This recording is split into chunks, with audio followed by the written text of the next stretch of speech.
Job, chapitre 41. Nul n'est assez hardi pour l'exciter. Qui donc me résisterait en face? De qui suis-je le débiteur? Je le payerai. Sous le ciel tout m'appartient.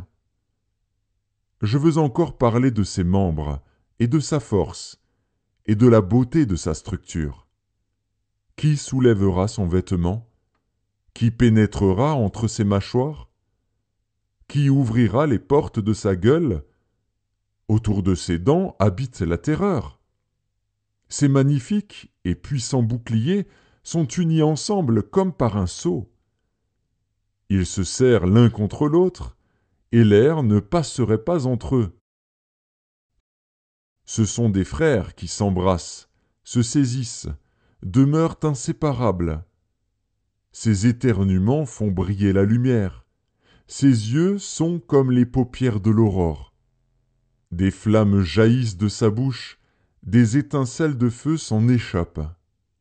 Une fumée sort de ses narines, comme d'un vase qui bout, d'une chaudière ardente. Son souffle allume les charbons, sa gueule lance la flamme.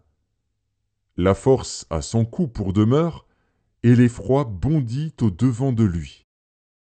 Ses parties charnues tiennent ensemble, fondues sur lui, inébranlables.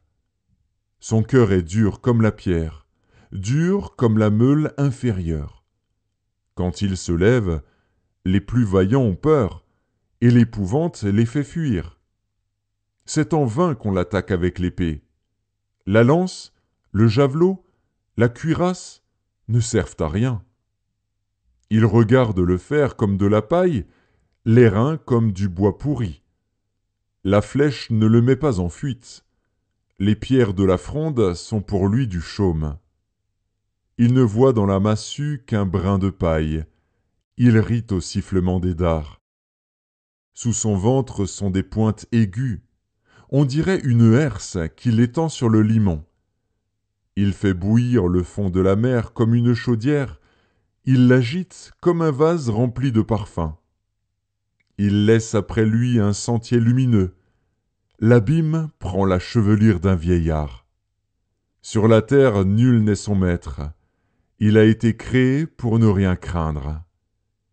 Il regarde avec dédain tout ce qui est élevé.